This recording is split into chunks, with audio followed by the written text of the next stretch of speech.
मग आजचं आपलं पॉलिटीचं दुसरं लेक्चर आहे.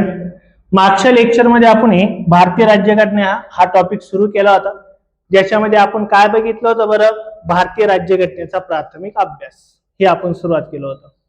तुम्हाला राज्यघटना काय तेही मी पहिल्या लेक्चरमध्ये सांगितले ऑलरेडी. संविधान सभा काय तेही आपलं पहिल्या लेक्चरमध्ये ऑलरेडी झालेलं आहे.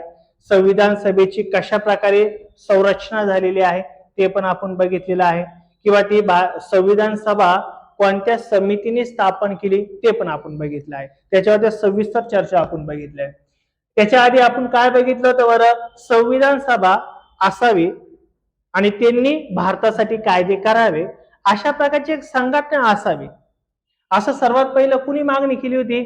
महात्मा गांधीजींनी. कधी केली होती? 1922 ला. सेकंड मागणी कुणी केली होती? मानवेंद्रनाथ रॉय यांनी कधी केली होती? 1934 ला.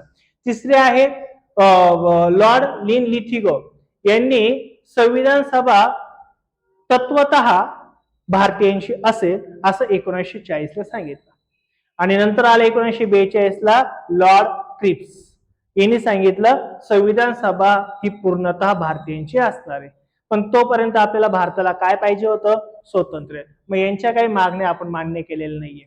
मग 1945 ला दुसरं महायुद्ध संपलं होतं. नंतर ब्रिटनमध्ये निवडणुका पार पडल्या होत्या आणि हुजूर पक्ष सत्तेतून गेला आणि मजूर पक्ष सत्तेत आला होता, ते आपण बघितलं. आणि ते आल्या त्यांच्या पंतप्रधानांनी कसली घोषणा केली? आम्ही 1948च्या आत भारताला स्वातंत्र्य देऊन टाकू अशी घोषणा करून टाकली. आणि ही घोषणा केल्यानंतर मग आता आपल्याला आपली स्वतःची राज्य व्यवस्था स्थापन करायची होती. आणि त्यासाठी मग आपल्याला काय लागणार होतं? राज्यघटना.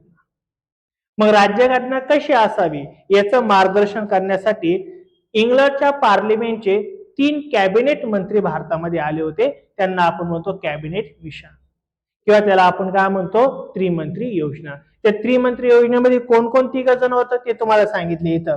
एक आहे लॉर्ड लॉरेन्स, एक आहे क्रिप्स आणि एक आहे अलेक्झांडर. हे 3 नावं जे आहेत, हे 3 नावं कोणाचे आहेत? त्या कॅबिनेट मिशन मध्ये असलेल्या 3 सदस्यांची. मग यांनीच आपल्याला काय काय सांगितलं होतं? संविधान सभा कशी असावी, त्यात किती सदस्य असावे, किती लोकसंख्येमागे एक सदस्य असावा, कोणासाठी आरक्षण द्यावं, हे सर्व आपण मागच्या लेक्चर मध्ये बघितलंय. जर मागचं लेक्चर बघितलं नसेल तर पहिले ते बघा, मग आजचं लेक्चर तुम्हाला व्यवस्थित कळणार आहे. त्यानंतर आपण बघितली होती पहिली बैठक कोणी बोलवली, पहिली बैठक कधी झाली ती पहिली बैठक? 9 डिसेंबर 1946. भरपूर वेळेस प्रश्न विचारले. ही जी तुम्हाला मी आकडेवारी दिली का, याच्यावर तुम्हाला हमखास प्रश्न आहे, हमखास याच्यावरच क्वेश्चन आहे, याच्या बाहेर काही जात नाही क्वेश्चन. पहिली बैठक, दुसरी बैठक, तात्पुरत्या स्वरूपाचे अध्यक्ष, कायमस्वरूपी अध्यक्ष, ही सर्व आपण तरतूद ऑलरेडी बघितली. ही पहिली बैठक वगैरे झाली त्यावेळेचा हा फोटो वगैरे आहे, तो तुम्हाला दाखवला होता मी. या सगळ्या गोष्टी बघितल्या. इथपर्यंत आपण सर्व शिकलो होतो, बरोबर का? आता जसं मी तुम्हाला सांगितलं की कॅबिनेट मिशनने संविधान लिहिण्यासाठी संविधान सभेची स्थापना केली, ज्याच्यामध्ये किती सदस्य होते सुरुवातीला? 389, बरोबर. परंतु भारत स्वातंत्र्याचा कायदा 1947 चा पारित झाला, ज्याच्यामुळे 2 देश बनले. एक बनला भारत आणि एक बनला पाकिस्तान. पाकिस्तानमध्ये पण 2 होते, पूर्व पाकिस्तान आणि पश्चिम पाकिस्तान, ते तुम्हाला मी सांगितलं. त्याच्यामुळे काय झालं, या संविधान सभेचे बरेच सदस्य पाकिस्तानमध्ये गेले. मग आता भारताची संविधान सभेची सदस्य संख्या काय झाली? कमी.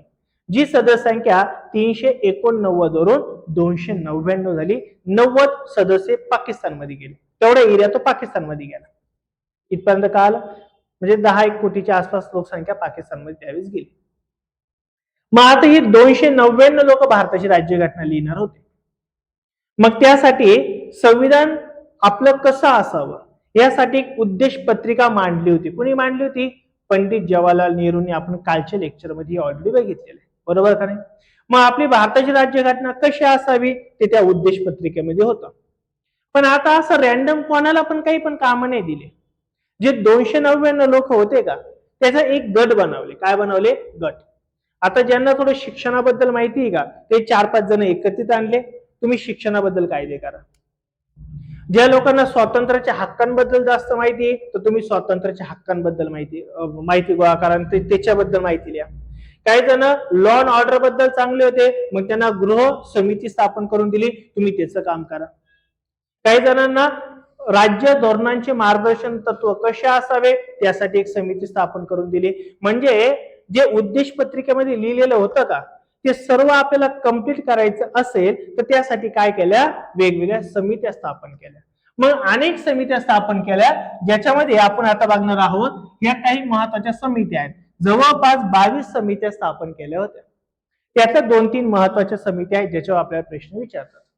समित्या कशासाठी होत्या, त्यांचं काम करण्यासाठी. म्हणजे काय, काहींना काय दिलं बरं, केंद्राचे राज्याचे संबंध कसे असावे तेवढंच तुम्ही काम करा, स्वातंत्र्याचे हक्क कसे असावे तेवढंच तुम्ही काम करा. काहींना काय केलं, ड्राफ्टिंग समिती करून टाकली, ड्राफ्टिंग वाल्यांनी फक्त ड्राफ्टच बनवा म्हणजे मसुदा बनवा, असं सर्वांच्या समित्यांना काय करून टाकलं, काम देऊन टाकले. मग प्रश्न आपल्याला त्याच्यावर विचारतात, कोणत्या समितीचे कोण अध्यक्ष होते, याच्यावर क्वेश्चन आपल्याला विचारतात. मग इथं तुम्हाला दिली बघा काही महत्वाच्या समित्या, जसं की संघ राज्य अधिकार. संघ राज्यांना किती अधिकार दिले गेले पाहिजे, आणि संघ राज्य राज्य घटना समिती, ह्या 2 समिती होत्या. या 2 समितींचे अध्यक्ष कोणाला बनवलं होतं, स्वतः पंडित जवाहरलाल नेहरू. हे पाठ करा, हे विचारतात. त्यानंतर सरदार वल्लभभाई पटेलांना पण 2-4 समित्यांचा अध्यक्ष बनवलं होतं, ज्याच्यामध्ये कोणत्या समिती होत्या बरं, प्रांतीय राज्य घटना समिती. म्हणजे काय, प्रांतांना काय अधिकार दिले गेले पाहिजे त्याच्याबद्दल विचार करण्याची वेगळी समिती. त्यानंतर मूलभूत अधिकार, आपल्याला माहिती आहे मूलभूत अधिकार पुढे बरं, मूलभूत अधिकार किंवा मूलभूत हक्क भारतीय राज्यघटनेच्या भाग 3 मध्ये आहेत. त्यासाठी एक समिती स्थापन केली, त्याचे अध्यक्ष सुद्धा कोण होते बरं, सरदार वल्लभभाई पटेल. त्यानंतर अल्पसंख्याक आणि आदिवासी सल्लागार समिती, त्याचे सुद्धा अध्यक्ष कोण होते, सरदार वल्लभभाई पटेल. त्यानंतर सर्वात महत्वाची समिती ज्याच्यावर प्रश्न आतापर्यंत भरपूर विचारले ती म्हणजे काय, मसुदा समिती, ज्याला आपण इंग्लिशमध्ये ड्राफ्टिंग कमिटी असं म्हणतो, मसुदा समिती. त्या मसुदा समितीचे अध्यक्ष कोण होते, डॉक्टर बाबासाहेब आंबेडकर. आता मसुदा समिती काय ही पुढे गेला तुम्हाला डिटेलमध्ये सांगणार आहे, इथं फक्त नावं सांगतोय. त्यानंतर कामकाज प्रक्रिया नियमन समिती म्हणजेच सुकाणू समिती, त्याचबरोबर वित्त आणि कर्मचारी समिती, राष्ट्रध्वज समिती, हंगामी समिती, या सर्व समित्यांचे अध्यक्ष कोण होते, स्वतः डॉक्टर राजेंद्र प्रसाद. याच्यामध्ये सर्वात महत्वाची समिती कोणती आहे, कामकाज प्रक्रिया नियमन समिती. याचे अध्यक्ष कोण होते, डॉक्टर राजेंद्र प्रसाद. का, कारण की डॉक्टर राजेंद्र प्रसाद हे पूर्ण संविधान सभेचे अध्यक्ष होते ना, मग कामकाज कसं चालणार आहे त्याचे अध्यक्ष तेच राहणार होते. आणि इकडे आहे गृह समिती, गृह समितीचे अध्यक्ष होते पट्टभी सीतारामय्या, हे या समितीचे अध्यक्ष होते. हे काही महत्वाच्या समिती आहे ज्याच्यावर आपल्याला सरळ सेवा किंवा पोलीस भरतीला क्वेश्चन विचारतात. इथपर्यंत कळालं. यातली सर्वात महत्वाची समिती ज्याच्यावर आपल्याला प्रश्न विचारतात आणि ती समिती म्हणजे कोणती बरं, मसुदा समिती. मसुदा समितीवर नेहमी प्रश्न विचारलेले आहेत. मग काय काय प्रश्न विचारतील, मसुदा समितीचे अध्यक्ष, दुसरं मसुदा समितीचे सदस्य, तिसरं मसुदा समितीत एकूण किती सदस्य होते, चौथं मसुदा समितीचं कामकाज कसं होतं, पाचवं मसुदा समितीची स्थापना कधी झाली, सर्वात महत्वाचा प्रश्न, डेट विचारतात, डेट, तारीख माहित पाहिजे. बस एवढं तुम्हाला विचारतील, याच्या पलीकडे मसुदा समिती विचारणार नाही. काय मसुदा समिती सर्व आता आपण बघणार आहोत. मग आता सर्वात महत्वाची मसुदा समिती म्हणजे काय ते आपण पहिले बघू. जसं मी तुम्हाला सांगितलं एकूण 22 समित्या वेगवेगळ्या काम करत होत्या, वेगवेगळं, प्रत्येकाचं काम काय होतं रे, वेगवेगळं होतं, बरोबर का नाही. मग एखादी समिती सपोज काय बरं, मूलभूत हक्क समिती, ही मूलभूत हक्क समिती काय करणार होती, भारतीय लोकांना मूलभूत हक्क कसे राहतील, कोणते राहतील याचा सर्व एक ड्राफ्ट बनवणार होते. हा सर्व ड्राफ्ट बनवायचा, हे सर्व लिहून घ्यायचं आणि हा ड्राफ्ट कोणाकडे जाणार होता बरं, मसुदा समितीकडे. मग मसुदा समिती काय करायची, यात काही अजून सूचना द्यायची, असं केलं तर अजून योग्य राहील, किंवा ह्या गोष्टी तुम्ही टाकल्या ना ह्या थोड्या चुकीच्या, ह्या काढून टाकू किंवा याच्यात थोडा बदल करू. मसुदा समितीचं असं काम. मसुदा समितीचं काम कळालं काय, म्हणजे ज्या लोकांनी जे बनवलंय का राज्यघटना याच्या दुरुस्त्या करायच्या किंवा काही नवीन गोष्टी टाकायच्या किंवा काही गोष्टी काढून टाकायच्या किंवा काहीतरी सल्ला द्यायचा, चांगला सल्ला द्यायचा आणि व्यवस्थित पुन्हा ती घटना लिहायची, पुन्हा व्यवस्थित लिहायची. हे काम कोणाचं होतं, मसुदा समितीचं काम. काय कळालं मसुदा समितीचं, सेकंड, मसुदा समितीत एकूण किती सदस्य होते? किती सदस्य होते? 7. पाठ करा. मसुदा समितीची स्थापना इम्पॉर्टंट आहे, सर्वात महत्वाचा, ज्याच्यावर खूप प्रश्न विचारले आतापर्यंत. मसुदा समितीची स्थापना कधी झाली आहे? 29 ऑगस्ट 1947. म्हणजे मसुदा समितीची स्थापना भारत स्वतंत्र झाल्यानंतर झालेली आहे. कारण की भारत स्वतंत्र आपला कधी झाला होता? 15 ऑगस्टला. आणि मसुदा समिती कधी स्थापन झाली? 29 ऑगस्टला. 29 ऑगस्ट 1947 साली मसुदा समितीची स्थापना करण्यात आली. मग ही जी मसुदा समिती स्थापना करण्यात आली का, याचे अध्यक्ष कोण होते? अध्यक्ष कोण होते? डॉक्टर बाबासाहेब आंबेडकर या मसुदा समितीचे अध्यक्ष होते. आणि इतर काही महत्वाचे सदस्य होते. हे एकूण किती होते बरं? 6 सदस्य. स्वतः आंबेडकर एक आणि उरलेले 6, अशी टोटल 7 जणांची समिती होती. मग उरलेले जे 6 व्यक्ती होते यांची नावं पण लक्षात ठेवायचा प्रयत्न करा. एक आहे अय्यर आणि दुसरे आहे, एक आहे अय्यंगर आणि एक आहे अय्यर. लक्षात राहणं सोपं आहे. अय्यर, अय्यंगर, 2 नावं. डॉक्टर बाबासाहेब आंबेडकरचं आपलं तसे नाव लक्षात राहणार आहे, अय्यर आणि अय्यंगर. एक नाव लय अवघड आहे म्हणून लक्षात ठेवा, काय? सादुल्ला. काय लक्षात ठेवा? सादुल्ला. हे लक्षात, 4 नावं तुमचे झाले. 5वं आणि 6वं नाव, मुन्शी खूप महत्वाचा व्यक्ती आहे, ज्यांनी त्यांना राज्यघटनेचा भयानक अभ्यास होता, मुन्शी. त्यानंतर आहे माधवराव आणि कृष्णमचारी. आता माधवराव आणि कृष्णमचारींचा थोडा इतिहास वेगळा आहे याच्यामध्ये. काय गोष्ट आहे बघा, हे माधवराव आहे का, हे सुरुवातीला मसुदा समितीमध्ये नव्हते. कोण होतं पहिले? एल मित्तर होते. परंतु हे आजारी झाले आणि या आजारामुळे यांनी माघार घेतली, यांनी राजीनामा देऊन टाकला आणि यांच्या जागी कोणाची नियुक्ती झाली? माधवरावांची. दुसरा एक व्यक्ती होता डी.पी. खैतान. हा खैतान व्यक्ती पदावर असताना, म्हणजे ड्राफ्टिंग समितीचे सदस्य असताना मृत्युमुखी झाले होते, मृत्यू झाले होते. मग त्यांच्या जागी कोणाला आणलं होतं? कृष्णमचारी. म्हणून सुरुवातीला होते मित्तर आणि खैतान. यांच्या जागी कोण आलं? मित्रांच्या जागी आले माधवराव आणि खैतारांच्या जागी आले कृष्णमचारी. हे लक्षात येईल सर्वांना. एकूण 7 सदस्य होते जे मसुदा समितीचे सदस्य होते. उद्देश विचारतील, किती सदस्य आहे, अध्यक्ष आणि एकूण काय असणार त्यांची स्थापनाची तारीख. एवढं आपल्याला ड्राफ्टिंग कमिटी बद्दल विचारतील. आणि तुम्हाला ड्राफ्टिंग कमिटीचा फोटो दिलाय बघा, किती छान फोटो येतो. सर्व माणसं वगैरे इथं बसलेले आहेत. ही ड्राफ्टिंग कमिटी त्यावेळेचा फोटो आहे. बरं, मग या ड्राफ्टिंग कमिटीने काय केलं तर तुम्हाला मी सांगितलं, सर्वांचा काय केलं, डॉक्युमेंट गोळा केले, काही महत्वाचे बदल सुचवले वगैरे. आणि आता हे सर्व एकत्रित कागद आल्यानंतर ह्या सर्वांना काय करायची होती? सभागृहातील सर्व लोकांची मान्यता पाहिजे होती. भारतीय राज्यघटना आता पूर्ण होत आली होती. आता भारतीय राज्यघटना कशी असणार आहे ही सर्वांना सांगणं पण गरजेचं होतं. त्यासाठी 3 वाचन करायचे होते. किती वाचन? 3. प्रथम वाचन, द्वितीय वाचन, तृतीय वाचन.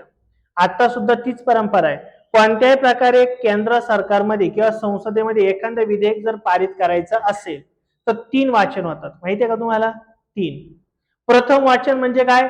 काय नवीन कायदा आणला जातोय त्याचं नाव सांगायचं. एक्झाम्पल देतो मी तुम्हाला. सपोज मी असं म्हटलं, काय जम्मू काश्मीरचं स्पेशल राईटचं 370 कलम होतं, बरोबर? तो कायदा आता मांडायचा आहे. 370 कलम काढून टाकायचं होतं. मग पहिलं वाचन म्हणजे काय? तर आम्हाला 370 कलम काढून टाकायचं आहे, त्याबद्दल आम्ही विधेयक मांडणार आहोत. पहिलं वाचन झालं. म्हणजे नेमकं काय करायचं आहे याला म्हणतात पहिलं वाचन. दुसरं वाचन म्हणजे काय? त्यातल्या सर्व डिटेलमध्ये गोष्टी सांगायच्या. म्हणजे काय? आम्ही 370 कलम काढून टाकत आहोत. का काढून टाकत आहोत? तर तिथल्या लोकांचा विकास झाला पाहिजे, ते लोकांचा भारताशी डायरेक्ट कॉन्टॅक्ट झाला पाहिजे, वगैरे वगैरे वगैरे डिटेलमध्ये सगळी माहिती सांगितली गेली पाहिजे. याला म्हणतात द्वितीय वाचन, सेकंड रीडिंग. आणि तिसरं वाचनचा अर्थ असतो त्या विधेयकाला संसदेची मान्यता मिळवून घेणे. मग तिसऱ्या वाचनामध्ये काय होतं बरं? ते विधेयक येतं आणि लोकांकडून त्यांच्यावरती मतदान घेतलं जातं. मग निम्म्यापेक्षा जास्त लोकांनी येस बाजूनी मतदान केलं त्याचा अर्थ ते विधेयक पारित झालं. आणि निम्म्यापेक्षा जास्त लोकांनी नो बाजूनी मतदान जर केलं तर ते विधेयक काय होतं? कोलॅप्स होतं, म्हणजे तो कायदा होऊ शकत नाही, अशी तरतूद असते. सेम तरतूद इथं सुद्धा आहे. काय तरतूद आहे? तर मग ही जी भारतीय राज्यघटना बनवली काय मसुदा समिती एकत्रित सर्वे, त्याचं पहिलं वाचन झालं. म्हणून हे माहित असू द्या, फेब्रुवारी 1948 ला काय झालं बरं? पहिलं वाचन. पहिलं वाचनचा अर्थ काय? जो काही ड्राफ्ट बनवला का त्याचं ड्राफ्टचं नाव दिलं काय? भारतीय राज्यघटना आम्ही आणत आहोत. या भारतीय राज्यघटनेवर सध्या काम चालू आहे, असं माहिती वगैरे दिली असणार. त्यानंतर झालं दुसरं वाचन, द्वितीय वाचन झालं कधी बरं? ऑक्टोबर 1948. द्वितीय वाचन म्हणजे काय रे? डिटेल मधली माहिती सर्व डिटेल माहिती सांगितली. एकदा डिटेल माहिती सांगितली तर लोक काय म्हणतात, नाही नाही हे चुकीचं आहे, हे असं करा, नाही नाही याच्यात अजून या गोष्टी वाढवा, नाही ह्या गोष्टी थोडा बदल करा, म्हणजे चेंजेस केले जातात. सर्व सदस्यांमधून काय केले जातात? चेंजेस. तो चेंजेस करण्याचा पद्धत म्हणजे सेकंड रिडिंग. आणि तिसरं जे रिडिंग आहे ते नोव्हेंबर 1948 ला संसदेत मांडलं आणि ते पारित झालं 14 नोव्हेंबर 1949 ला. पारित झालं म्हणजे काय? पूर्ण कायद्यात रूपांतर झालं. कायद्यात रूपांतर झालं म्हणजे काय? भारतीय राज्यघटना सर्व लोकांनी स्वीकारली. म्हणजे याचा अर्थ 14 नोव्हेंबर 1949 ला तिसरं वाचन झालं, त्याच्यावर आता मतदान होणार होतं आणि ते मतदान झालं पुढच्या 2-3 दिवसामध्ये. आणि सर्व लोकांनी म्हणजे आपले 299 लोकांपैकी फक्त 15 लोक त्या दिवशी अब्सेंट होते. कोणत्या दिवशी बरं? 26 नोव्हेंबर 1949 ला. बाकीच्या सर्व लोकांनी भारतीय राज्यघटनेला मान्यता दिली. आणि जी काही भारतीय राज्यघटनेत जे पुस्तक लिहिलं गेलं का, सर्व हाताने लिहिलं गेलं होतं, काही टायपिंग बिपिंग नाही, सर्व हाताने लिहिलं गेलं होतं. त्या सर्व भारतीय राज्यघटनेला एकत्रित 299 लोकांपैकी 284 लोकांनी त्याच दिवशी म्हणजेच काय 26 नोव्हेंबर 1949 सर्वांनी त्याच्यावरती काय केल्या? सह्या केल्या. राहिले किती बरं आता? 15 लोक. 15 लोकांनी नंतर सह्या केल्या, ते अब्सेंट होते. म्हणजे मूळ भारतीय राज्यघटनेवरती सध्या 299 लोकांच्या सह्या आहेत. म्हणजे या सर्वांनी ती अंमलात आणली आहे किंवा त्याला मान्यता दिली आहे. आणि तीच राज्यघटना आता आपल्याला सर्व डिटेल मध्ये बघायची आहे. इथपर्यंत कळालं का सरांना? काय तारखा लक्षात ठेवा. कोणती तारीख? ड्राफ्टिंग कमिटी स्थापनेची तारीख. ड्राफ्ट पहिला कधी वाचला गेला? मसुदा पहिला कधी वाचला गेला? दुसरा कधी वाचला गेला? तिसरा कधी वाचला गेला? आणि तिसऱ्या मसुद्याला सर्वांची परवानगी कधी मिळाली? 26 नोव्हेंबर 1949. आता बघा काय गंमत, ही तुम्हाला इथे सांगतो स्टोरी थोडी.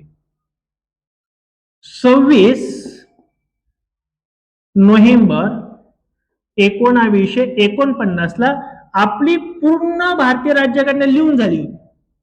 सर्वांची मान्यता पण मिळाली होती सदस्यांची, पण अंमलबजावणी काय अजून झालेली नव्हती. मग प्रश्न पडला, आता आपण अंमलबजावणी कधी करायची? कारण एवढं मोठं कार्य झाले, काहीतरी एखादं मुहूर्त पाहिला पाहिजे ना, बरोबर का नाही? एखादी मुहूर्त, आपण घरभरणी मुहूर्त करतो, लग्न मुहूर्त करतो, काही ना काही मुहूर्त पाहिजे ना. मग आपण कधी राज्यघटना अंमलबजावणीत आणायची याचा एक मुहूर्त काढा.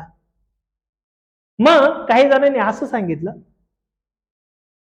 20 साल पहिले, 20 वर्षापूर्वी एक घटना घडली होती. याच्या 20 वर्षापूर्वी एक घटना घडली होती.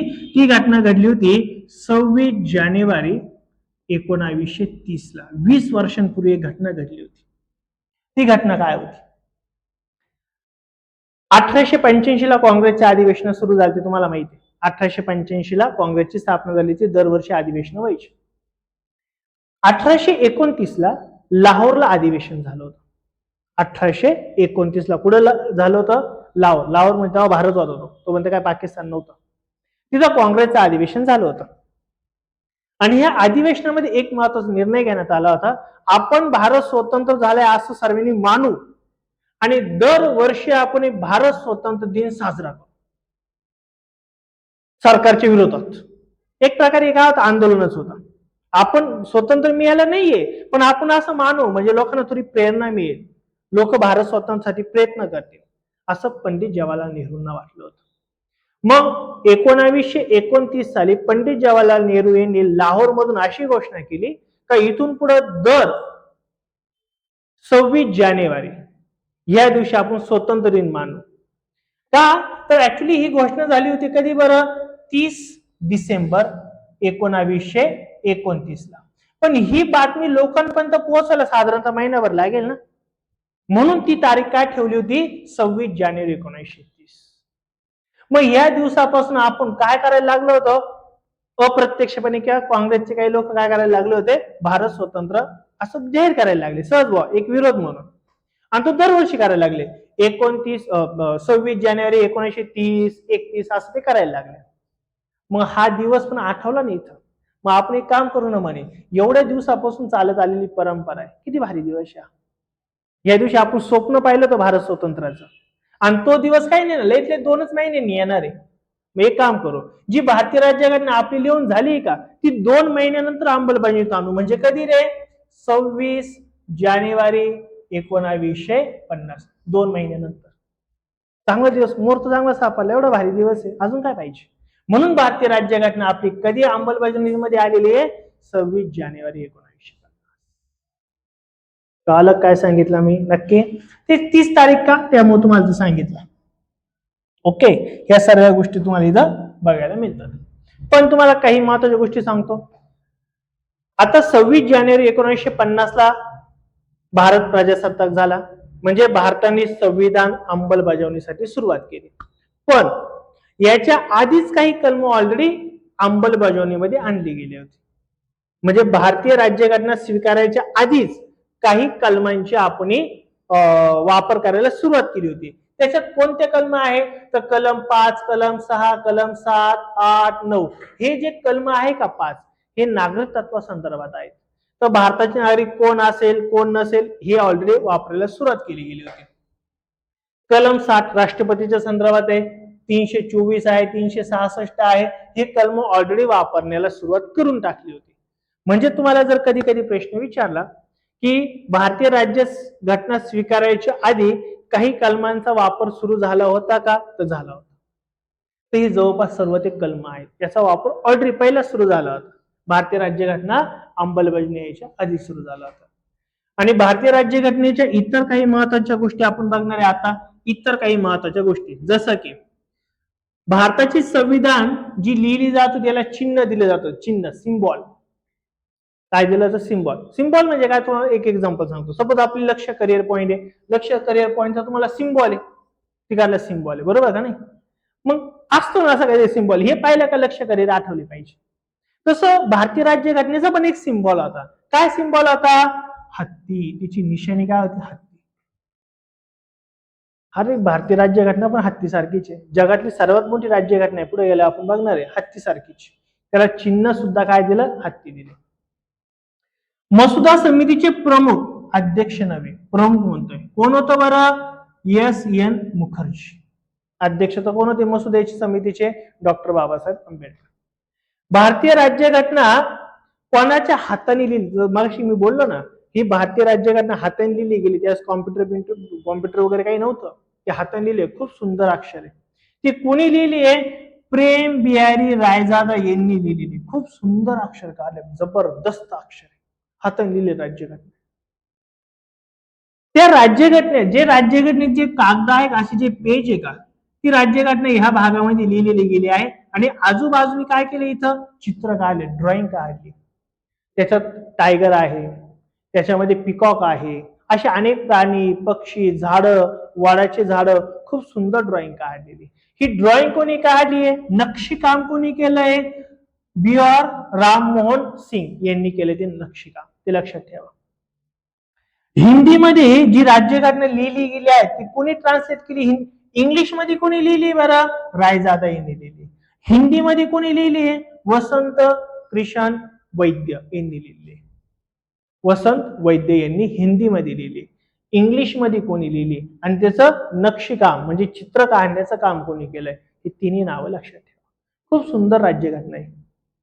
ही जी पुस्तक आहे का रे आता, हे राज्यघटनेचं पुस्तक आहे, 2 पुस्तक आहे, एक इंग्लिश मध्ये आणि एक काय हिंदीमध्ये, बरोबर. हे असेल का अजून कुठं असेल, कुठे, हे कुठे ठेवलेलं आहे, संसदेमध्ये ठेवलेलं आहे. जे आपली गोल संसद आहे का, आता ती त्रिकोणी संसद आहे, तिकडे नेलेलं आहे. हे सर्व त्या संसदेत ठेवलंय. एक बुलेट प्रूफ काच आहे पूर्ण, त्या काचेमध्ये हे पुस्तक ठेवलेले आहे भारतीय राज्यघटनेचं, समोरच ठेवलेले, जबरदस्त. म्हणजे सर्वांना नाही पाहत येणार, त्याला थोडंफार व्यवस्थित लागतं, काहीतरी क्लास 1 क्लास 2 ऑफिसर पाहिजे किंवा मग श्रीमंत पाहिजे, अंबानी बिंबानी किंवा मोठं काहीतरी व्यवस्थित पाहिजे. कोणी गेलं आणि पाहायला दिले असं चान्स नाही त्याला. मध्ये संसदेतच घुसून देणार नाही कोणाला बी. त्याला आय कार्ड वगैरे लागतं, त्याचं सर्वच गोष्टी चेक केल्या जातात. तर ती भारतीय राज्यघटना तिथं लिहिलेली जबरदस्त, मस्त बुलेट प्रूफ काचामध्ये ठेवलेली, बघता येते ती, व्हीआयपी माणसांना ती बघता येते. ते ठेवलेली राज्यघटना मस्त मोठं पुस्तक आहे, खूप त्याच्यावर छान नक्षीकाम वगैरे केले, हाताने लिहिलेली आहे. मूळ भारतीय राज्यघटना फक्त 2 भाषांमध्ये, एक आहे हिंदी आणि एक आहे बरं इंग्लिश. मराठीमध्ये आहे का रे भारतीय राज्यघटना? हा, मराठीमध्ये राज्यघटना लिहिली का नाही लिहिली? तुम्ही इंग्लिशचे पुस्तक वापरताय का हिंदीचे वापरताय? मराठीत लिहिली का नाही राज्यघटना? नाही. भारतीय राज्यघटना फक्त 2च भाषेत आहे, हिंदी आणि इंग्लिश. आणि सर्वोच्च न्यायालयाने सांगितले ऑलरेडी, भारतीय जी काही राज्यघटना आहे भारताची, ही 22च्या 22 भाषांमध्ये ट्रान्सलेट करा. काय करा? ट्रान्सलेट करा. पण आता प्रॉब्लेम असा आहे, जी भारतीय राज्यघटना लिहिली गेली की इंग्लिशमध्ये, ही लिहिली कुणी बरं? बॅरिस्टर लोक होते. हे जे आपले 299 लोक सांगितले ना तुम्हाला संविधान सभेचे, यातले खूप लोक उच्च शिक्षित होते, बॅरिस्टर होते, इंग्लंडमध्ये शिक्षण घेऊन आले होते, भयानक इंग्लिश होते त्यांचं आलं, एकदम जड शब्द वापरले भारतीय राज्यघटनेमध्ये, सर्वसाधारण शब्द नाही वापरलेले. मग त्या इंग्लिश शब्दाला मराठी शब्द कळून नाही राहिले, नेमका कोणता वापरायचा?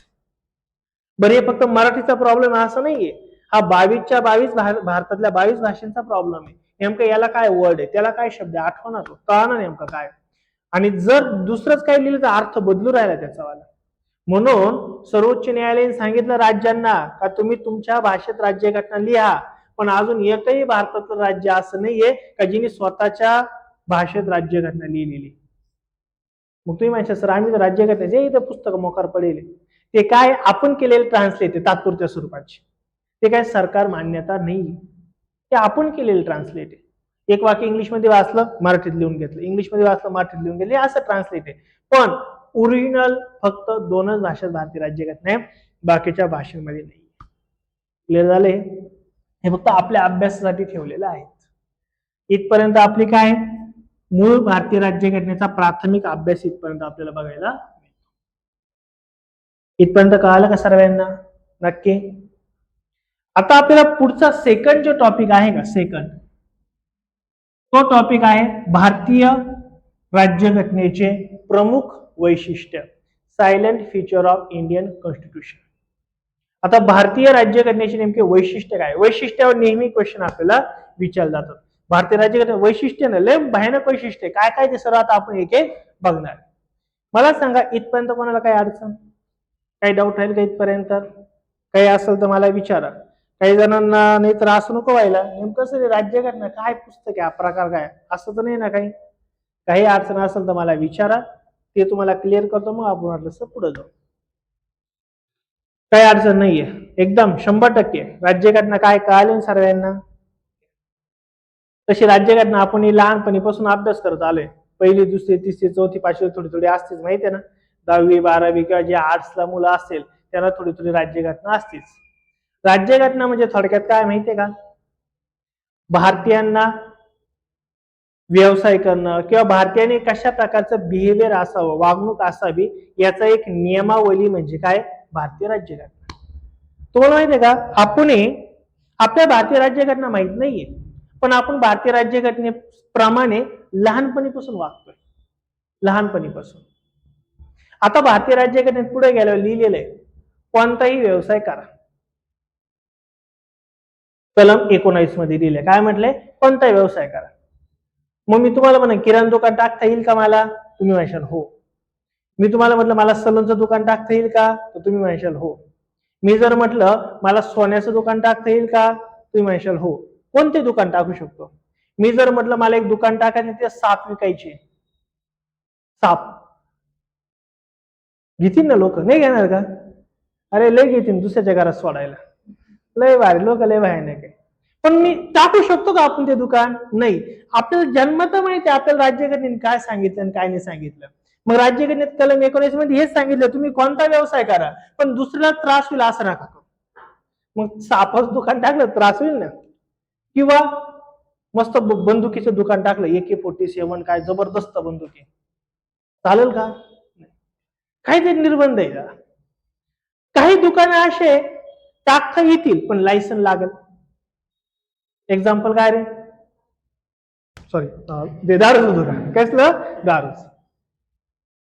दारू दुकान कुणी टाकू शकतं, पण त्यासाठी काय लागेल? लायसन. म्हणजे त्याच्यावर थोडी निर्बंध आले, टाकू शकतो पण निर्बंध आहे. आणि काही व्यवसाय असे का कुणी टाका, किराणा दुकान कुणी टाकू शकतो, सलून दुकान कुणी टाकू शकतो, काही प्रॉब्लेम नाहीये त्याला. पहिलं असायचं लायसन पद्धत होती, लायसन 1991-92 नंतरच बंद केली. किराणा दुकान टाकायचं तर लायसन लागत होतं, त्याला शॉप ऍक्ट म्हणतात, शॉप ऍक्ट. मात्र आता सर्व बंद करून टाकले, असं काही नाही गरज. हा, लोक शॉप ऍक्ट का, तर ते लोन काढण्यासाठी फक्त, बाकी काही शॉप ऍक्टची गरज नाहीये. हे ऑलरेडी आपल्याला भारतीय राज्यघटनेने सांगितले काय करावं आणि काय करू नये. मग आता पुढे गेलं आपल्याला डिटेलमध्ये सर्व बघायचं. मग आता आपण पुढचा टॉपिक कोणता बघणार आहे? भारतीय राज्यघटनेची वैशिष्ट्ये काय काय. मग यातलं पहिलं वैशिष्ट्य काय बघा. पहिलं वैशिष्ट्य काय? भारतीय राज्यघटना ही लिखित राज्यघटना आहे. लिखित, जसं आता आपण बघितलं ना, भारतीय राज्यघटना पुन्हा लिहून ठेवलेली आहे. पहिलं कलम, दुसरं कलम, कोणी काय करावं, कोणी काय करू नये वगैरे वगैरे, सरकारने काय करावं, माणसांनी काय करावं, सर्व लिहून ठेवलेले. म्हणजे आपली राज्यघटना कशी बरं? लिखित आहे. परंतु काही देशांची राज्यघटना लिखित नाही जगामध्ये. ज्याच्यामध्ये सर्वात बेस्ट एक्झाम्पल म्हणजे ब्रिटन. इंग्रजांनी आपल्याला राज्यघटना लिहून ठेवायला लावली, पण स्वतःनी नाही लिहिलेली आज. म्हणजे आपली राज्यघटना लिखित आहे, पण ब्रिटिशांची राज्यघटना लिखित नाहीये. असे बरेच देश आहे युरोपमध्ये किंवा जगामध्ये ज्यांची राज्यघटना लिहिलेली नाहीये. याचा अर्थ त्यांच्या देशामध्ये कायदे नाहीये का? आहे. त्यांच्या देशात लिखित राज्यघटना नाहीये, गरज पडून तेव्हा ते कायदे करतात, गरज पडून तेव्हा काढून टाकतात, त्यांना वाटेल तसं ते करतात, पण लिहिलेली नाहीये. हा, पण बऱ्याच देशांमध्ये मात्र लिखित राज्यघटना आहे.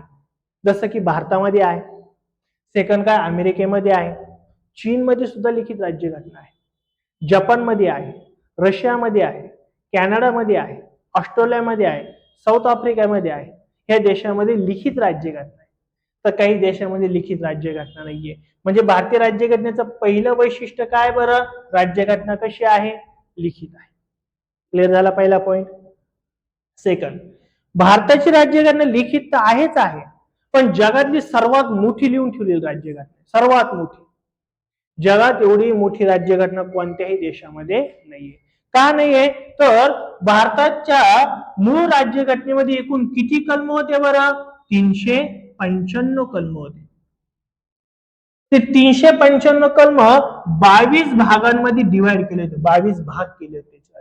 म्हणजे कसं, एका भागामध्ये पहिला जो भाग आहे त्याच्यात 1 ते 4 कलम आहे, दुसरा जो भाग आहे याच्यामध्ये 5 ते 11 कलम आहे, भाग 3 मध्ये 12 ते 35 कलम आहे, भाग 4 मध्ये 36 ते 51 कलम आहे. अशा प्रकारे भाग केले, म्हणजे कलमांचे काय केले? भाग केले. लक्षात येईल.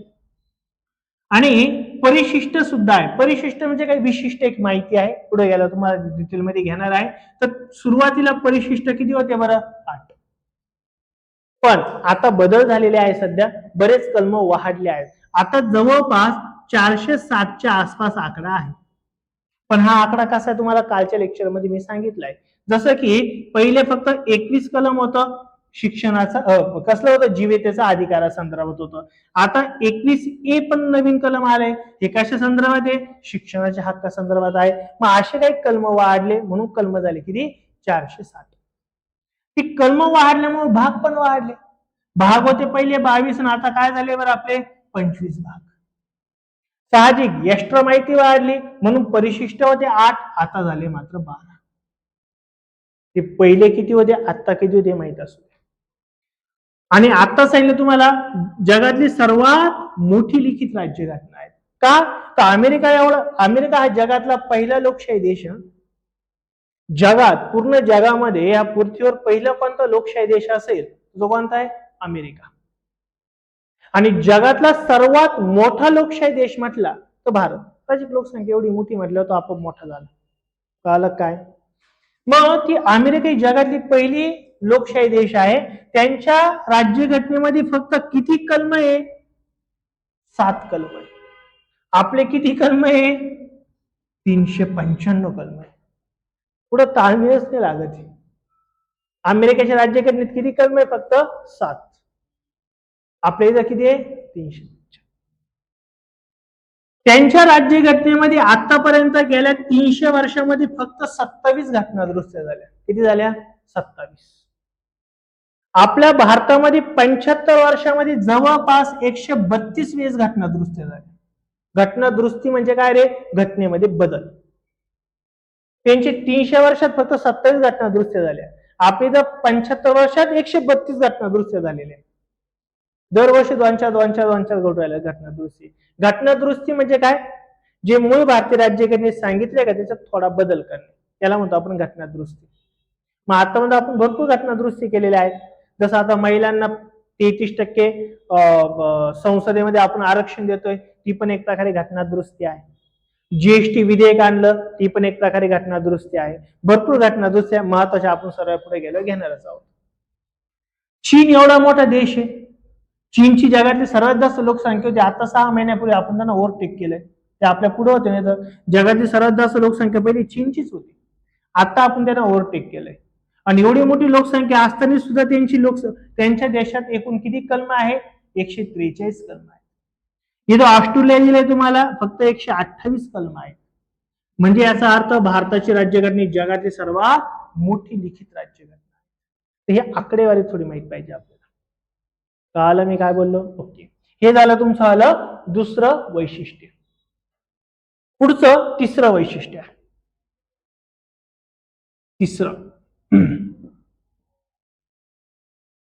तिसरं वैशिष्ट्य काय? भारताचं किंवा भारतीय संविधानाचं तिसरं वैशिष्ट्य जसं मी तुम्हाला मागच्या लेक्चरमध्ये सांगितलं. भारतीय राज्यघटना बनवायला किती दिवस लागले बरं? 2 वर्ष 11 महिने 17 दिवस. किती खर्च आलाय? 64 लाख रुपये. आणि किती देशांचा आपण अभ्यास करून भारतीय राज्यघटना बनवली बरं? 60 पेक्षा जास्त देशांचा अभ्यास करून राज्यघटना बनवली. हे आपण कालच्या लेक्चरला शिकलोय. या 60 देशांमध्ये काही महत्वाचे देश आहे ज्यांच्याकडून आपण काहीतरी घेतलेलं आहे. म्हणून तिसरा मुद्दा कोणता आहे?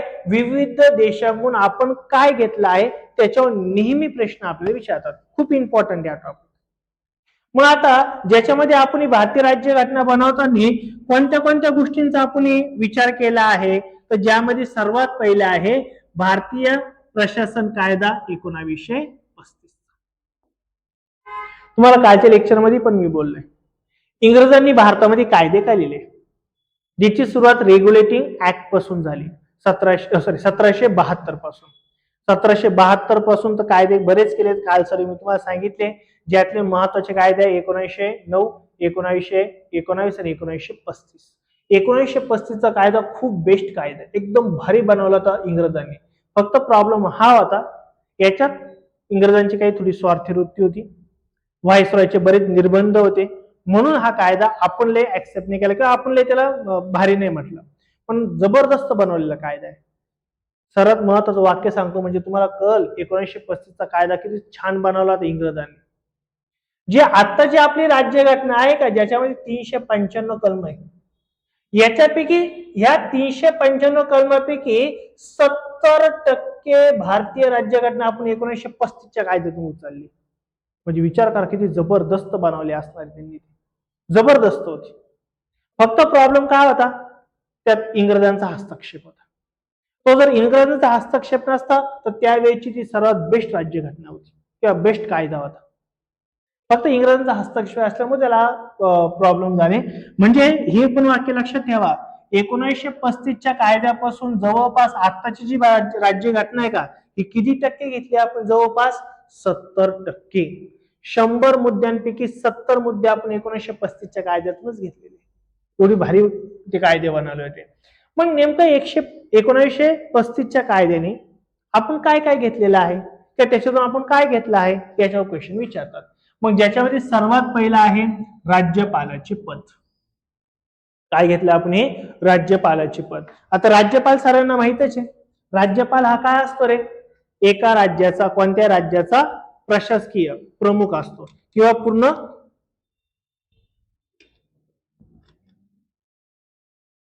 राज्याचं पूर्ण काम कोणाच्या नावाने चालतं बरं? राज्यपालाच्या. मग राज्यपाल पद कसं असणार आहे, त्याचे काम काय असणार आहे, हे सर्व आपण 1935च्या कायद्यामध्ये होतच. तीच तरतूद आपण कुठे घेतली बरं? भारतीय राज्यघटनेमध्ये.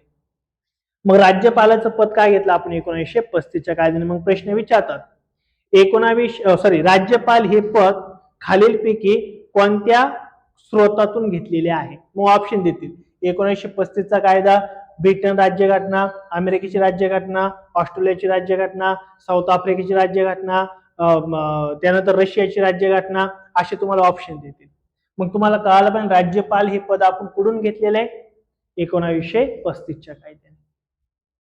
राज्यपाल हा राज्याचा प्रमुख असतो, पण त्याची नियुक्ती कोण करतं बरं? केंद्र सरकार, म्हणजेच राष्ट्रपती करतात. म्हणजे तो केंद्र सरकार आणि राज्य यांच्यातला दुवा म्हणून काम करतो. ते आपण नंतर डिटेलमध्ये सर्व बघणार आहोत. सेकंड आपण काय घेतलंय बरं? न्याय व्यवस्था. म्हणजे आपली तर न्यायव्यवस्था कशी बरं? सर्वोच्च न्यायालय, त्याच्या खाली काय बरं? उच्च न्यायालय, त्याच्या खाली काय बरं? जिल्हा व सत्र न्यायालय, त्याच्या खाली काय बरं? तालुका न्यायालय. ही सर्व न्याय व्यवस्था आपण कोणत्या कायद्यातून घेतलेली? 1935च्या कायद्याने. त्यानंतर आहे शासकीय तपशील, म्हणजे शासनाचा जो कारभार आहे तो कसा चालेल ते सुद्धा आपण काय घेतलं? 1935च्या कायद्याने. त्यानंतर लोकसेवा आयोग. लोकसेवा आयोग म्हणजे काय माहितीये तुम्हाला? लोकसेवा आयोग म्हणजे अशी एक संघटना जी देशात आणि राज्यांमध्ये प्रशासकीय अधिकाऱ्यांची नियुक्ती करते. त्यांना आपण काय म्हणतो? लोकसेवा आयोग. जसं महाराष्ट्राचा लोकसेवा आयोग कोणता आहे बरं? महाराष्ट्र लोकसेवा आयोग म्हणजेच काय रे? MPSC.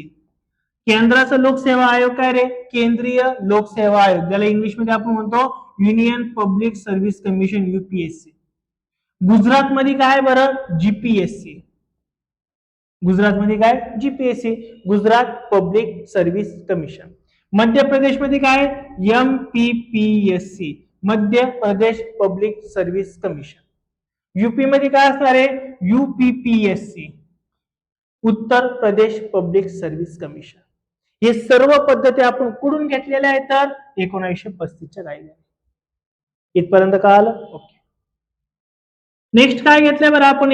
संघ राज्य शासन पद्धती, म्हणजे संघ राज्य कसं काम करेल हे आपण 1935च्या कायद्याने बघितले. संघ राज्य म्हणजे काय? भारत आणि भारतातली राज्य हे कशा प्रकारे काम करतील हे कुठून घेतले आपण? 1935च्या कायद्याने. 1935च्या कायद्याने काय काय महत्वाच्या गोष्टी घेतल्या आपण इथं बघितल्या. कळालं? हे तुम्हाला थोडं पाठ करावं लागेल, याच्यावर नेहमी आपल्याला क्वेश्चन विचारले जातील. नेक्स्ट पुढचं आहे बघा, काय बरं? आपण ब्रिटिशांकडून काय घेतलंय? ब्रिटिश. तुम्ही म्हणशाल सर ब्रिटिशांची राज्यघटना लिखितच नाही तर घेणार कसं काय? पण त्याचे कायदे आहेच ना. राज्यघटना नाही पण कायदे आहेच ना, त्याची प्रोसेस तर चालूच आहे.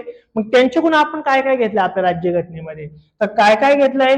तर संसदीय प्रक्रिया. कारण भारतामध्ये इंग्रजांचं जवळपास 190 वर्ष राज्य होतं. किती? 190. 1758 तर 1947, 90 वर्ष होतात. 90 वर्ष इंग्रजांनी भारतावर राज्य केलंय. मग आता 90 वर्षात आपल्याला सवय लागली होती तसंच काम करायची, म्हणून आपण त्यांचीच पद्धत घेतली.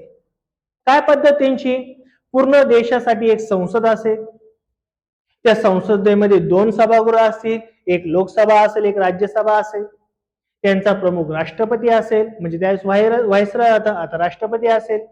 राज्य असतील, राज्यामध्ये एक राज्यपाल असणार आहे, म्हणजे तेव्हा गव्हर्नर असायचा, आता बी गव्हर्नरच म्हणतात इंग्लिशमध्ये, मराठीमध्ये त्याला राज्यपाल म्हणतात. एक मुख्यमंत्री असेल, आमदार असतील, खासदार असेल, विधेयक कसे पारित होतात, पहिलं वाचन, दुसरं वाचन, तिसरं वाचन, सर्व संसदीय पद्धत आपण कोणाकडून घेतलेली आहे? ब्रिटिश. क्लिअर झालं? खूप मोठा टॉपिक आहे, नंतर डिटेलमध्ये आपण बघणार आहे, पण आपण कोणाकडून काय घेतलं एवढंच इथं आता फक्त बघतोय. पुढचं काय घेतलंय? सर्व संसदीय प्रक्रिया, संसदीय शासन पद्धती, संसद कशा प्रकारे शासन करत ती पद्धत सुद्धा आपण इंग्रजांकडून घेतली आहे. त्यानंतर काय रे? कायदेशीर राज्य. कायदेशीर राज्य म्हणजे काय बघा,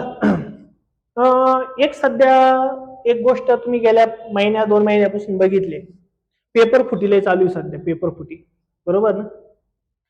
पेपर फुटीमध्ये काय झालंय, बरेच लोक दोषी सापडले, महाराष्ट्राचे सापडले, बरेच क्लासेसवाले सापडले, क्लासेसवाले धरून हाणले पाहिजे असे जे करतात ते पेपर फुट राहिले ना. तर ही पेपर फोडणारे जे आहेत यांच्या विरोधात आता सरकारने कायदा केलाय. त्याच्यामध्ये भयानक मोठी शिक्षा आहे. काय शिक्षा आहे? 10 वर्ष किंवा डायरेक्ट फाशीपर्यंत शिक्षा, कोटी कोटी रुपयांपर्यंत दंड, एवढी भयानक शिक्षा आहे. पण प्रॉब्लेम असा आहे, आता एवढी मोठी शिक्षा केली, पहिली एवढी मोठी शिक्षा नव्हती. मग ज्या लोकांनी नीटचा पेपर फोडला तर त्यांना ही नवीन शिक्षा लागू होईल का? नाही होणार. त्यांना जुनी शिक्षा लागू होईल. म्हणजे काय? 6 महिने जेल, वर्षभर जेल, तेवढी शिक्षा लागू होईल. पण हा आता नवीन जो कायदा केलाय का, हा कायदा कोणाला लागू होणार आहे? इथून पुढे जे लोक गुन्हा करतील का त्यांच्यासाठी. यालाच तर म्हणतो आपण कायद्याचे राज्य. कळालं का? कायद्याचे राज्य. हे एखादं सपोज एक एक्झाम्पल म्हणून देतोय, एका व्यक्तीने दुसऱ्या व्यक्तीचा हाफ मर्डर केला. सध्या हाफ मर्डरचा जी केस आहे ती सपोज 3 वर्ष शिक्षा आहे. किती आहे? 3 वर्ष. मग आता आज खून केला आणि दुसऱ्या दिवशी सरकारने कायदा केला, काय? हाफ मर्डर केल्यावरती 5 वर्ष जेल. पण ज्या माणसाने काल केलाय हाफ मर्डर त्याला 5 वर्ष जेल नाही होणार, कारण की तिने ती घटना केल्यानंतर कायदा झालाय, तो कायदा त्याला लागू राहणार नाहीये. त्याला जुना कायदा लागू राहील. कोणता? 3 वर्ष शिक्षेचा. यालाच तर आपण म्हणतो काय? कायदेच राज्य. ही पद्धत सुद्धा आपण कोणाकडून घेतली? ब्रिटिशांकडून घेतलेली आहे. बर, पुढे आहे कायदेमंडळ प्रणाली. कायदेमंडळ म्हणजे काय रे? लोकसभा, राज्यसभा यांचं कामकाज कसं चालतं ते सुद्धा आपण कोणाकडून घेतलंय? ब्रिटिशांकडून. त्यानंतर सर्वात महत्त्वाचा ज्याच्यावर प्रश्न विचारतात, एकेरी नागरिकत्व आपण पद्धत कोणाकडून घेतली आहे? एकेरी नागरिकत्व म्हणजे काय रे? Single citizenship. मला सांगा, आपण भारताचे नागरिक आहे का महाराष्ट्राचे नागरिक आहे? भारताचे का महाराष्ट्राचे? हा, आपण भारताचे नागरिक आहे का महाराष्ट्राचे नागरिक आहे? महाराष्ट्राचे दोघांचे. बर, भारतीय लोक हे फक्त भारताचे नागरिक आहेत. आपण महाराष्ट्रात राहतो याचा अर्थ आपण महाराष्ट्राचे नागरिक नाही. पण तुम्हाला स्पर्धा परीक्षेमध्ये किंवा फॉर्म भरताना रहिवासी म्हणून दाखला असतो. महाराष्ट्राचा रहिवासी. रहिवासी म्हणजे काय? महाराष्ट्रात राहतो पण नागरिक मात्र कुठला आहे? भारताचा. म्हणजे आपल्या इथं काय बरं? एकेरी नागरिकत्व, एकच नागरिकत्व पाहिजे. आता कळालं नाही तर तुम्हाला दुसरं उदाहरण सांगतो. तुम्हाला सांगतो युनायटेड स्टेट ऑफ अमेरिका म्हणजेच काय रे? अमेरिकेच. अमेरिका जे काही राज्य देश आहे का, अमेरिका हा देश, या अमेरिका देशामध्ये 50 राज्य आहे. किती राज्य आहे? एकूण 50. जसं आपल्या भारतामध्ये एकूण किती राज्य आहे? 28 आणि 8 केंद्रशासित प्रदेश आहे. तसं अमेरिकेमध्ये किती राज्य आहे बरं? 50. पहिले 49 होतं, नंतर अलास्का घेतलंय, आता झाले ते 50. मग ह्या 50 राज्यात काय गडबड आहे? आता एखादा व्यक्ती ह्या राज्यात राहतो, XYZ या सपोज अलास्का मध्ये राहतो. तो अलास्कामध्ये राहणाऱ्या व्यक्तीचे 2 नागरिकत्व आहे. एक अलास्काचं नागरिकत्व आहे आणि एक आहे युनायटेड स्टेट ऑफ अमेरिकेचं. म्हणजे त्याच्याकडे 2 सर्टिफिकेट लागतील. एक अलास्काचं पण लागेल आणि एक युनायटेड स्टेट ऑफ अमेरिकेचं पण लागेल. पण भारतातल्या लोकांना फक्त एकच नागरिकत्व आहे. कशाचं? भारताचं. राज्यांचं आहे का? नाही. म्हणजे याचा अर्थ अमेरिकेमध्ये काय बरं? द्विहिरी नागरिकत्व, द्विहिरी डबल सिटीजनशिप म्हणतो आपण त्याला. भारतात कसं आहे? एकेरी नागरिकत्व. फरक कळाला दोघांमध्ये? अमेरिका लक्षात ठेवा जिथं द्विहिरी नागरिकत्व आहे, भारत लक्षात ठेवा जिथं एकेरी नागरिकत्व आहे. त्यानंतर पुढे एक टॉपिक आहे तो म्हणजे आपण आदेश. ही गोष्ट सुद्धा कोणाकडून घेतली? ब्रिटिश. आदेश म्हणजे अलक निरंजनवाला आदेश नाही, हा वेगळा आदेश. आदेश कोण काढू शकतं? राष्ट्रपती. आदेश कोण काढू शकतं? न्यायालय. न्यायालय काढ. न्यायालय म्हणतं चला हा कायदा मागं घ्या, असा कायदा करा, या माणसाला पकडून आणा, माझ्या समोर आणा, याला म्हणते आदेश. लक्षात? नाही तर आता नवनाथ पोथी चालू आहे त्यातला आदेश नाही आठवला पाहिजे, हा आदेश वेगळा आहे. द्विगृही कायदे मंडळ. द्विगृही म्हणजे काय रे? 2 सभागृहाला कायदा मंडळ आपण स्वीकारलंय. 2 सभागृह म्हणजे काय रे? एक आहे लोकसभा आणि दुसरं काय बरं? राज्यसभा. 2 द्विहिरी कायदे मंडळ आपण स्वीकारले. आणि अमेरिकेत सुद्धा दुहेरी काय कायदे मंडळ आहे. तिथं पण दुहेरी आहे आणि आपल्या इथं सुद्धा दुहेरी आहे. ही गोष्ट सर्वांकडून घेतल्या रे आपण ब्रिटिशांकडून घेतलेली. त्यानंतर पुढचं आहे ते म्हणजे अमेरिकेच्या राज्यघटनेतून आपण काय घेतलं, याच्यावर भरपूर वेळेस क्वेश्चन विचारले अमेरिकेवरती. अमेरिकेच्या राज्यघटनेतून आपण काय काय घेतलं, तर सर्वात पहिले घेतलंय मूलभूत अधिकार. मूलभूत अधिकार म्हणजे काय रे, मूलभूत हक्क थोडक्यात. जे भारतीय राज्यघटनेच्या पुढे बघायला मिळतं आपल्याला 12 ते 35. याच्यामध्ये जे काही मूलभूत हक्क आहे का, हे आपण कोणाकडून घेतलेले, अमेरिकेकडून घेतलेले आहेत. मूलभूत हक्क जगामध्ये सर्वात पहिले अमेरिकेत होते असं मानलं जातं, त्यांच्याकडून ते आपण घेतलेले आहेत. ते आपण नंतर डिटेलमध्ये सर्व बघणार आहोत. त्यानंतर स्वतंत्र न्याय व्यवस्था. बघा बऱ्याच वेळेस मुलांचं इथं कन्फ्युजन होतं. प्रश्न जर तुम्हाला विचारला न्याय व्यवस्था कोणाकडून घेतली, तर काय उत्तर राहील, न्याय व्यवस्था कोणाकडून घेतली आहे, कोणाकडून घेतली आहे, नाही अमेरिका नाही. न्याय व्यवस्था आपण कुठून घेतली आहे, 1935च्या कायद्याने. न्याय व्यवस्था कुठून घेतली आपण, 1935च्या कायद्याने. इथं वेगळा शब्द आहे थोडा, कोणता, स्वतंत्र न्याय व्यवस्था.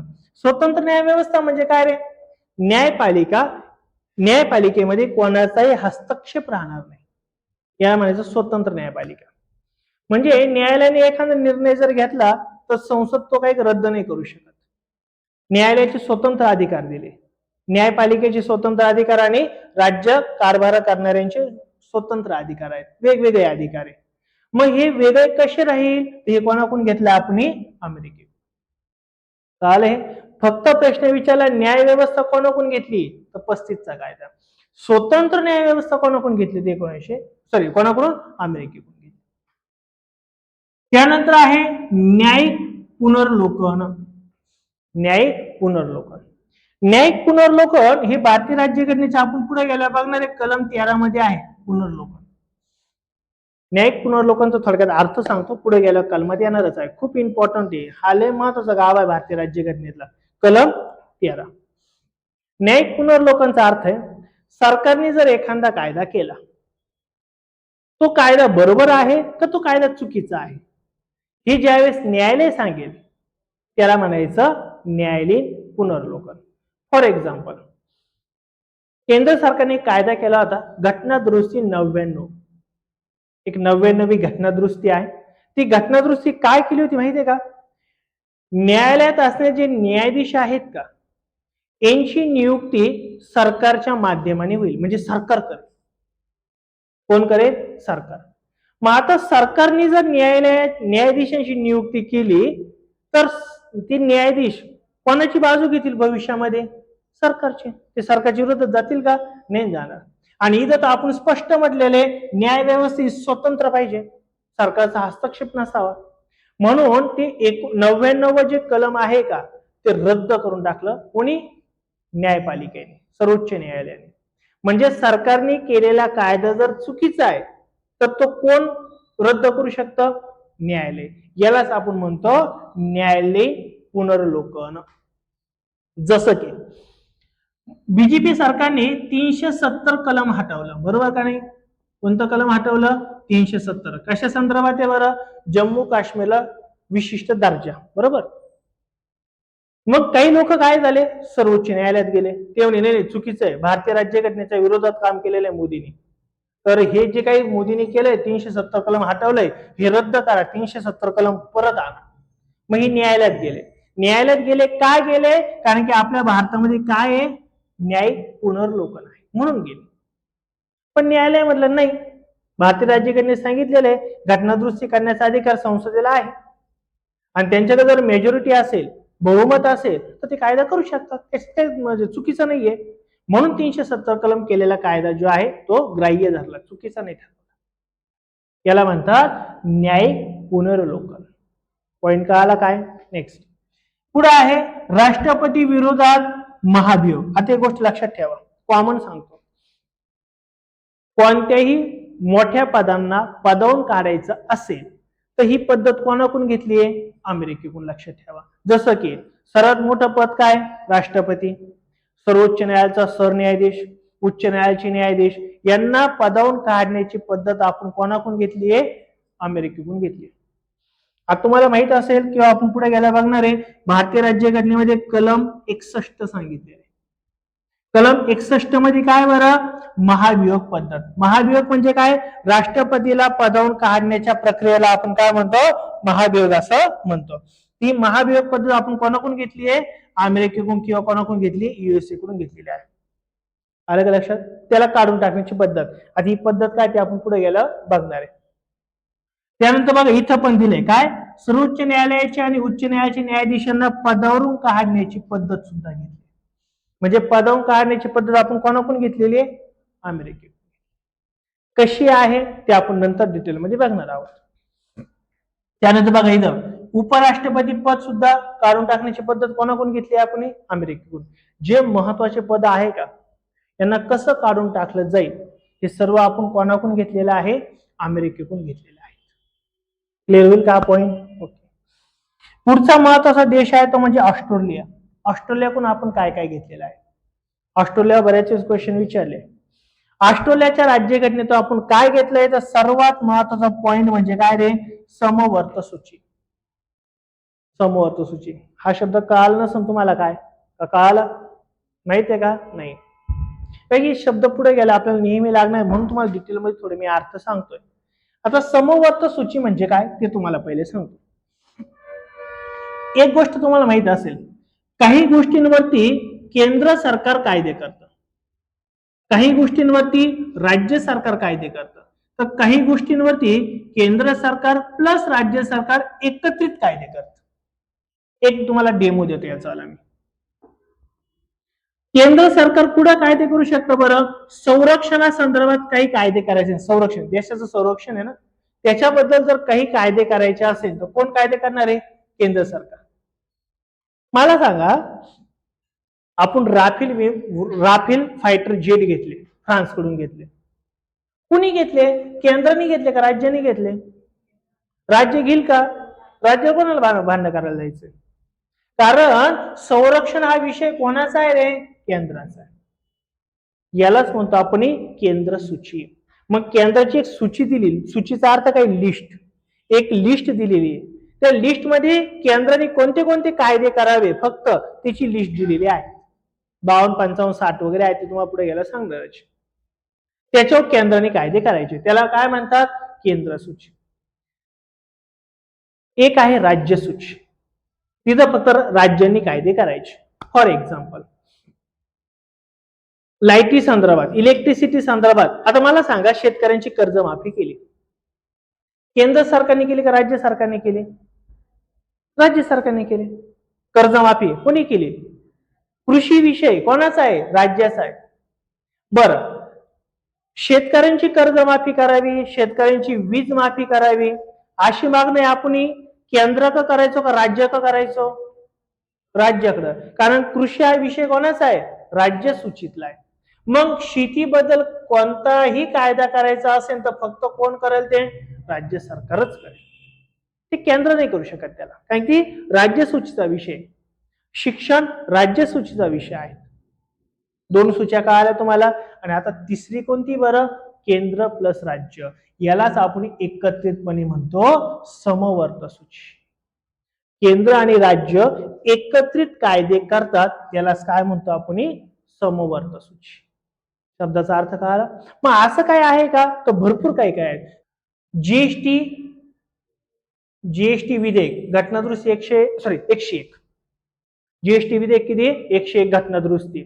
हे जे विधेयक आहे का, कर गोळा करणं हे दोघांचे पण अधिकार आहे, केंद्राचा पण आहे आणि राज्याचा पण आहे. कर काय करतं? केंद्र सरकार पण गोळा करतं आणि राज्य सरकार गोळा करतं. फॉर एक्झाम्पल, तुम्ही जर आता कधी पंचवटी हॉटेलमध्ये जेवायला गेले, पुढे गेले पंचवटी हॉटेलला, आणि तिथं जर तुमचं 1000 रुपये जर जेवणाचं बिल झालं असेल तर ते तुमच्याकडून 180 रुपये जीएसटी घेतात. किती घेतात बरं? 180. पण तिथे 180 आकडा नसतो, तिचा काय आकडा असतो? सीजीएसटी. सी म्हणजे काय? सेंट्रल जीएसटी 90 रुपये. आणि एक असतो एस जीएसटी, म्हणजेच काय रे? एस म्हणजे स्टेट जीएसटी, तो सुद्धा असतो 90 रुपये. असे ते काय होतात बरं? 180. कारण हॉटेलमध्ये जेवायला 18% टॅक्स आहे, म्हणून ते तुम्हाला सांगितलं एक्झाम्पल. हॉटेलमध्ये जेव्हा जेवायला जातो का आपण तेव्हा किती टक्के टॅक्स भरतो आपण? 18%. 100 रुपयाचं खायचं पण पैसे द्यायचे 118 रुपये. त्याला म्हणतो 18% टॅक्स.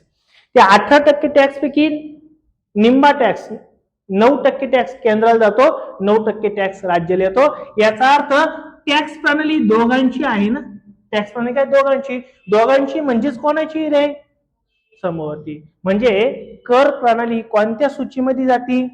समवर्त सूची. आता मला असं वाटतं क्लिअर झाले. सर्व शब्द क्लिअर होते एकदम, काही डाऊट नाही राहत. हे शब्द क्लिअर झाले तर तुम्हाला पुढची राज्यघटना एकदम इझी काय. तर ही समवर्त सूची असेल, ही कोणाकडून घेतलं रे आपण? ऑस्ट्रेलियाकडून घेतलं. मी तुम्हाला देश सांगतोय, पण हे देश कुठे आठवते का तुम्हाला? पृथ्वीवरती कुठे माहितीये का? कारण हे देश तुम्हाला जर आठवले तर ह्या गोष्टी लक्षात राहील, नाही तर लक्षात नाही राहणार तुम्हाला. ऑस्ट्रेलिया कुठे माहितीये का? भारताच्या कुठं पूर्वेला का, पश्चिमेला का, दक्षिणेला का, उत्तरेला कुठे माहितीये का? कधी गेले नाही का ऑस्ट्रेलियाला? म्हणजे मी तुम्हाला विचारतो, म्हणजे मी रोज अपडाऊन करतो अशातला भाग नाहीये, पण तुम्हाला दाखवतो मी. ही देश तुम्हाला माहिती पाहिजे ना रे. ही सपोज आहे पूर्ण पृथ्वी,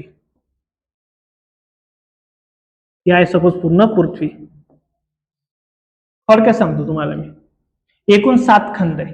किती खंड आहे? 7. त्याच्यापैकी इथं जो खाली आहे का, हा कोणता आहे बरं? अंटार्क्टिका खंड किंवा अंटार्क्टिका खंड. ह्या बाजूला जो आहे का, हा आहे साऊथ अमेरिका, त्याला आपण दक्षिण अमेरिका म्हणतो. खंड आहे तो, दक्षिण अमेरिका खंड आहे. हा जो वरचा भाग आहे का, हा आहे उत्तर अमेरिका खंड. अमेरिका म्हणजे हे अमेरिका नाही, अमेरिकामध्ये एवढं हा जो 2 भागामध्ये आहे हाच अमेरिका, याला युनायटेड स्टेट ऑफ अमेरिका म्हणतात. पण अमेरिका हा साऊथ अमेरिका खंड आहे. उत्तर अमेरिका पण एक खंड आहे. किती झाले आपले? 3. हा कोणता आहे? अंटार्क्टिक. हा आहे साऊथ अमेरिका. हा आहे नॉर्थ अमेरिका. इथं आहे युरोप खंड. एवढाच युरोप खंड. त्याच्यामध्ये पण 27 देश आहे. त्यातला एक देश ब्रिटन आहे एवढा, आणि त्या देशाने अख्ख्या जगावर राज्य केलेले. कसले भयानक लोक आहे. एवढाच खंड आहे तो. त्याच्यानंतर इथं आहे तुमचा असं सर्वात मोठा आशिया खंड. इथं आहे सर्व काय? आफ्रिका खंड. आणि इथं आहे तुमचा ऑस्ट्रेलिया खंड. असे 7 खंड. 1 2 3 4 5 6 7 खंड आहे. तर हे ऑस्ट्रेलियाकडून घेतलंय. मग जर सांगितलं मला ब्रिटिश कुठे आहे बरं? इथं युरोपमध्ये आहे. अमेरिका कुठे आहे बरं? ह्या हे अमेरिका आहे. हे कुठे? ऑस्ट्रेलिया. ऑस्ट्रेलिया म्हणजे हे आहे. यांच्याकडून आपण घेतलेले. थोडे देश वगैरे माहित ठेवा. टोटल पृथ्वीवर जवळपास 205 देश आहेत. खंड 7 आहे, देश 205. काही देश महत्वाचे माहित पाहिजे, म्हणजे माझे सुद्धा 100+ देश पाठ आहे आता सुद्धा. सर्व पाठ करायचा मी लयच प्रयत्न केला, पण ते लक्षात नाही राहते काही. पण हे काही देश आहे. मग जसं आफ्रिकेमध्ये जवळपास 54 देश आहेत. आशिया खंडामध्ये जवळपास 53 देश आहेत. फक्त ऑस्ट्रेलिया एकमेव असा खंड आहे, तो खंड पण एक आहे, देश पण एकच. हा, पण त्या खंडामध्ये अजून काही देश आहेत, जसं की आपल्याला माहिती आहे न्यूझीलंड वगैरे ऐकलं असेल तुम्ही. न्यूझीलंड क्रिकेट खेळतं बघा ना. ते न्यूझीलंड देश कुठे आहे बरं? तो ऑस्ट्रेलिया खंडात आहे. लक्षात. असे वेगवेगळे ते भरपूर देश वगैरे आहेत. तर ह्या ऑस्ट्रेलियातून एक छोटासा खूप सुंदर आहे ऑस्ट्रेलिया, लय भारी देश. म्हणजे मला तर लय आवडतो, मी बऱ्याच वेळेस सांगतो. म्हणजे भारत सोडून जर कुठे राहायला गेलं तर ऑस्ट्रेलियात जाऊ शकतो. म्हणजे भारत तर लयच आवडतं, पण ऑस्ट्रेलिया लय भारी देश, खूप सुंदर देश. खूप सुंदर म्हणजे ना, त्या ऑस्ट्रेलिया आणि न्यूझीलंड मध्ये धूळ हा प्रकार काय असतो हेच माहित नाही कोणाला. धूळ, चिखल, घाणेरडापणा, पुढे रस्त्यावर थुंकणं, हे कोणाला काही माहिती नाहीये. खूप सुंदर देश, लय सुंदर. म्हणजे यार काय तुम्हाला सांगू.